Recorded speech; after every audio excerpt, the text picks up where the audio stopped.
राधे राधे मेरे प्यारे भाइयों बहनों माताओं व बंधुओं।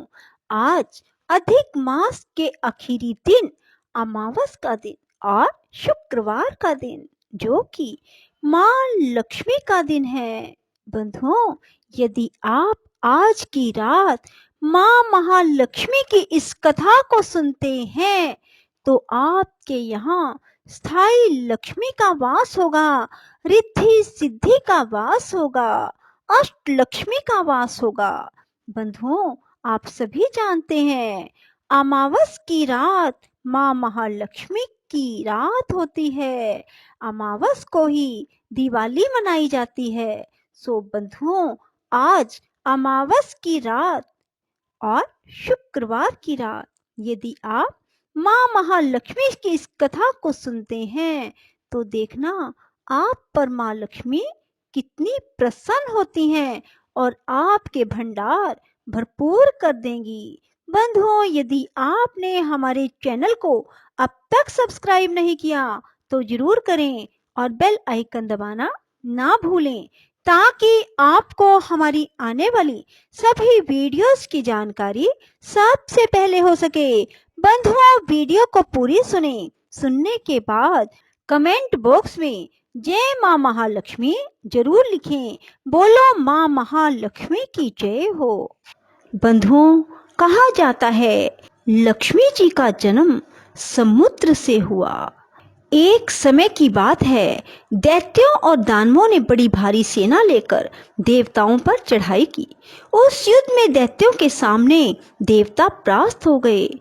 तब इंद्र आदि संपूर्ण देवता अग्नि को आगे करके ब्रह्मा जी की शरण में गए। वहां उन्होंने अपना सारा हाल ठीक ठीक कह सुनाया। ब्रह्मा जी ने कहा, तुम लोग मेरे साथ भगवान की शरण में चलो। यह कहकर वे संपूर्ण देवताओं को साथ ले क्षीर सागर के उत्तर तट पर गए और भगवान वासुदेव को संबोधित करके बोले, विष्णु शीघ्र उठिए, इन देवताओं का कल्याण कीजिए। आपकी सहायता ना मिलने से दानव इन्हें बारंबार परास्त करते हैं। उनके ऐसा कहने पर कमल के समान नेत्र वाले भगवान अंतर्यामी पुरुषोत्तम ने देवताओं के शरीर की अपूर्व अवस्था देखकर कहा, देवगण, मैं तुम्हारे तेज की वृद्धि करूंगा। मैं जो उपाय बतलाता हूँ तुम लोग सुनो। दैत्यों के साथ मिलकर सब प्रकार की औषधियां ले आओ और उन्हें क्षीर सागर में डाल दो। फिर मंदराचल को मधानी और वासुकी नाग को रेती बनाकर समुद्र का मंथन करते हुए उससे अमृत निकालो। इस कार्य में मैं तुम लोगों की सहायता करूंगा। समुद्र का मंथन करने पर जो अमृत निकलेगा उसका पान करने से तुम लोग बलवान और अमर हो जाओगे। देवादिदेव भगवान के ऐसा कहने पर संपूर्ण देवता दैत्यों के साथ संधि करके अमृत निकालने के यत्न में लग गए।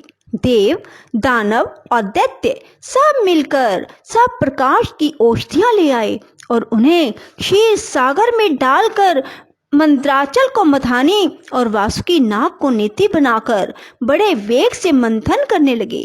भगवान विष्णु की प्रेरणा से सब देवता एक साथ रहकर वासुकी की पूंछ की ओर गए और दैत्य को उन्होंने वासुकी के सिर की ओर खड़ा कर दिया। भीष्म जी वासुकी के मुख की सांस और विषम अग्नि से झुलस जाने के कारण सब दैत्य निस्तेज हो गए। क्षीर समुद्र के बीच में ब्रह्मवेताओं में श्रेष्ठ भगवान ब्रह्मा, महातेजस्वी महादेव जी कच्छप रूपधारी श्री विष्णु भगवान की पीठ पर खड़े हो अपनी भुजाओं से कमल की भांति मंदराचल को पकड़े हुए थे। स्वयं भगवान श्री हरि कूर्म रूप धारण करके क्षीर सागर के भीतर देवताओं और दैत्यों के बीच में स्थित थे। वे मंदराचल को अपनी पीठ पर लिए डूबने से बचाते थे। इसके बाद जब देवता और दानवों ने क्षीर समुद्र का मंथन आरंभ किया तब पहले पहल उससे देव पूजित कामधेनु का आविर्भाव हुआ जो भविष्य की उत्पत्ति का साधन मानी गई। तत्पश्चात वारुणी अर्थात मदिरा प्रकट हुई जिसके मद भरे नेत्र घूम रहे थे। वह पग पग पर लड़खड़ाती चलती थी। उसे अपवित्र मानकर देवताओं ने त्याग दिया।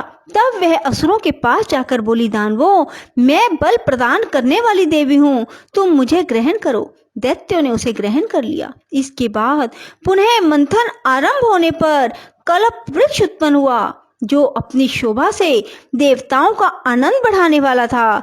इसके बाद 60 करोड़ अप्सराएं प्रकट हुई, जो देवता और दानवों की सामान्य रूप से भोग्या हैं। जो लोग पुण्य कर्म करके देवलोक में जाते हैं, उनका भी उनके ऊपर समान अधिकार होता है। अप्सराओं के बाद शीतल किरणों वाले चंद्रमा का प्रादुर्भाव हुआ, जो देवताओं को आनंद प्रदान करने वाले थे।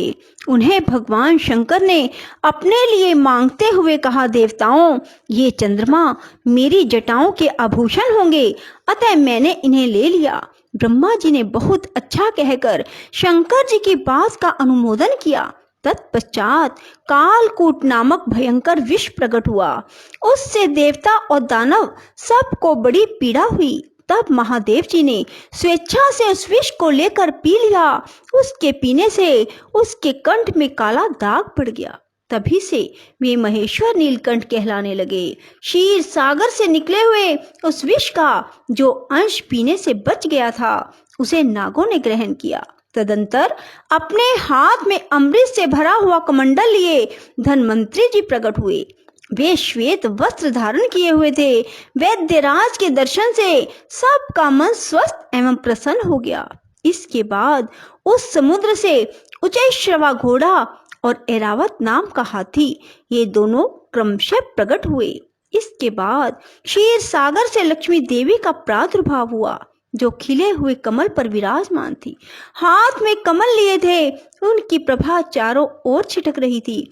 उस समय महर्षियों ने श्री सूक्त का पाठ करते हुए बड़ी प्रसन्नता के साथ उनका स्तवन किया। साक्षात क्षीर समुंदर ने प्रकट होकर लक्ष्मी जी को एक सुंदर माला भेंट की, जिसके कमल कभी मुरझाते नहीं थे। विश्वकर्मा ने उनके समस्त अंगों में आभूषण पहना दिए। स्नान के बाद दिव्य माला, दिव्य वस्त्र धारण करके जब वे सब प्रकार के आभूषणों से विभूषित हुई, तब इंद्र आदि देवता तथा विद्याधर आदि ने भी उन्हें प्राप्त करने की इच्छा की।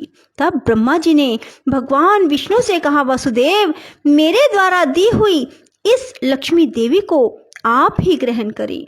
मैंने देवताओं और दानवों को मना कर दिया है, वह इन्हें पाने की इच्छा नहीं करेंगे।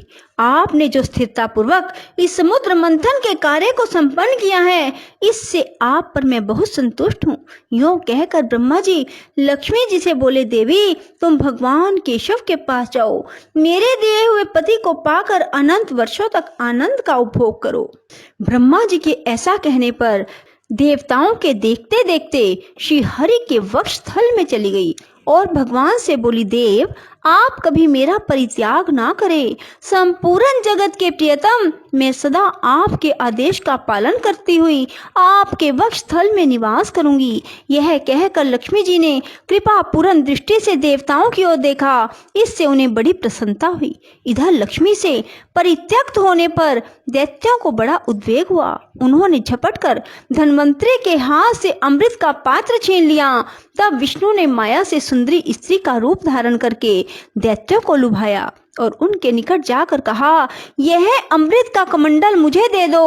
उस त्रिभुवन सुंदरी रूपवती नारी को देखकर दैत्यों का चित्त काम के वशीभूत हो गया। उन्होंने चुपचाप वह अमृत उस सुंदरी के हाथ में दे दिया और स्वयं उसका मुंह ताकने लगे। दानवों से अमृत लेकर भगवान ने देवताओं को दे दिया और इंद्र आदि देवता तत्काल उस अमृत को पी गए। यह देख दैत्यगण भांति भांति के अस्त्र और तलवारें हाथ में लेकर देवताओं पर टूट पड़े, परंतु देवता अमृत पीकर बलवान हो चुके थे। उन्होंने दैत्य सेना को परास्त कर दिया। देवताओं की मार पड़ने पर दैत्यों ने भागकर चारों दिशाओं की शरण ली और कितने ही पाताल में घुस गए। तब संपूर्ण देवता आनंद मगन हो शंख चक्र गदा धारण करने वाले भगवान श्री विष्णु को प्रणाम करके स्वर्ग लोक को चले गए। बोलो विष्णु भगवान की जय, लक्ष्मी माता की जय। राधे राधे, जय श्री कृष्णा। बंधुओं, यदि आपको हमारी वीडियो पसंद आए तो इसे लाइक करें और शेयर भी जरूर करें। धन्यवाद।